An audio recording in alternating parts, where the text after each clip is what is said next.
विद्यार्थी मित्रों, आज हम कक्षा 8 विषय हिंदी भाग 1 पाठ 2 कच्छ की सैर, लेखक श्री हरेश धोलकिया।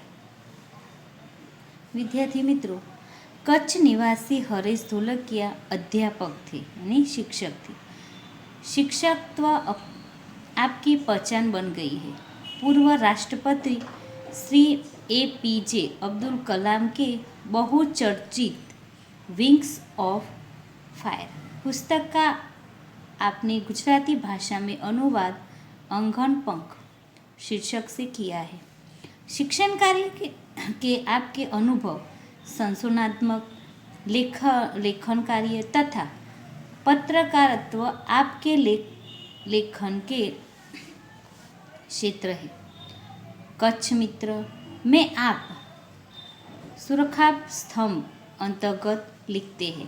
आपका सर्जन कार्य अंगदनों पग 400% आनंद तथा शिक्षण संबंधी साहित्य लोकप्रिय है। प्रस्तुत इकाई में आपने कच्छ का परिचय कराने का प्रयास किया है, जिसमें कच्छ एवं इर्द गिर्द के दर्शनीय स्थानों का परिचय कराया है। इस इकाई में अपनी संस्कृति का आदर, अपनी विरासत का संरक्षण, देश प्रेम आदि मूल्यों को विकसित किया गया है। यह आपकी रचना कच्छ यात्रा का भावानुवाद प्रस्तुत यात्रा रूप। देखो, ये कच्छ का चित्र दिखाया गया है। विशाल भारत में अनेक दर्शनीय यानी देखने योग्य प्रांत यानी राज्य है। सबका अपना महत्व एवं सौंदर्य है। गुजरात उनमें से एक अनूठा यानी अनोखा निराला राज्य है। गुजरात में एक विशेष जिला है कच्छ, जो गुजरात का अत्यंत रमणीय प्रदेश है। यात्रियों के लिए कच्छ आकर्षण का केंद्र है। इसका पौराणिक महत्व भी कम नहीं। अनेक दर्शनीय स्थलों के वैविध्य के कारण इसमें म्यूजियम, संग्रहालय कह सकते हैं। तो वैविध्य का अर्थ है विविधता।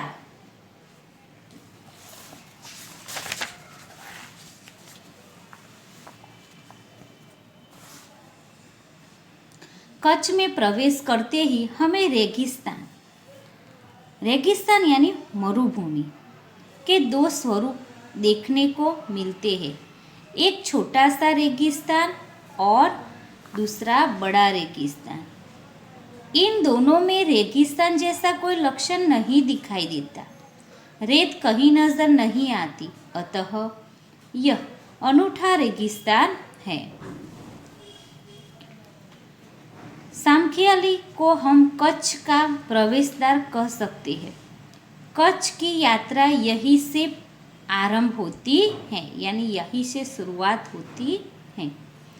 यहाँ से उत्तर दिशा की ओर यात्रा का प्रारंभ होता है। रापर से धोलावीरा पहुँचते ही हमारी प्राचीन संस्कृति मोहनजोदड़ो का स्मरण हो जाता है। यह स्थान 5000 वर्ष के अवशेषों का हिस्सा है। इस प्राचीन नगरी के दर्शन से ही हम चकित रह जाते हैं। हमें प्राचीनता में आधुनिकता के दर्शन होते हैं। सामखियाली से पश्चिम की यात्रा करते भुचाऊ नजर आता है, जो बड़ा गांव है। जैसे नगर, वहाँ से गांधीधाम औद्योगिक कारखानों का शहर है। यहाँ सिंधी प्रजा पाकिस्तान से आकर स्थायी हैं, यानी सिंधी लोग जो पाकिस्तान के हैं वो यहाँ पे रह रहे हैं, स्थायी है। गांधीधाम, आदिपुर तथा गोपालपुरी उद्योगों के कारण विकसित हुए दिखाई देते हैं। आदिपुर में गांधी स्मृति का स्थान तथा पास ही कंडला बंदरगाह का बड़ा महत्व है। कंडला का विकास वहाँ की प्रजा के लिए महत्वपूर्ण है।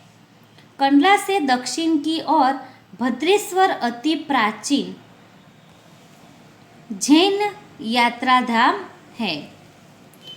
संगमरमर से बना यानी मार्बल से बना 2500 वर्ष पुराना जिनालय भूकंप में खंडित हुआ। उसके पुनः निर्माण का कार्य जोरों से चल रहा है, यानी फिर से बन रहा है।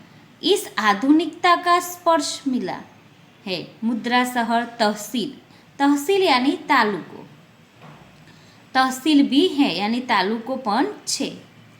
यहाँ अनेक उद्योगों के कारण विकास की दिशा खुली है। समुद्र यानी दरिया किनारों के किनारे बंदरगाह विकसित हुआ है। यहाँ कुछ प्राचीन इमारतें हैं।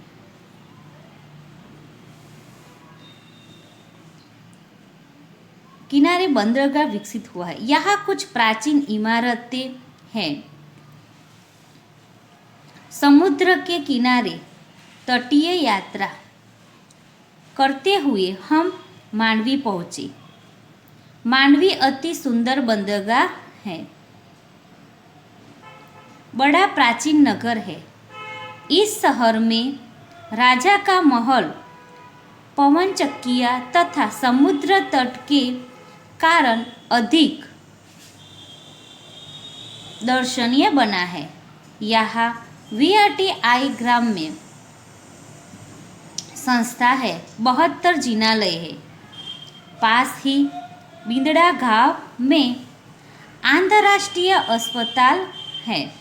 मांडवी से आगे चलते डुमरा कोठीरा सुदरी और जखो महत्वपूर्ण गांव है। जैनों का प्राधान्य यहाँ नजर आता है। नलिया शहर तहसील केंद्र है यानी महसूली केंद्र। यहाँ हवाई सेना का मुख्य अड्डा है। तो विद्यार्थी मित्रों, इस पाठ का दूसरा भाग हम दूसरे लेक्चर में पढ़ेंगे। बाय मित्रों।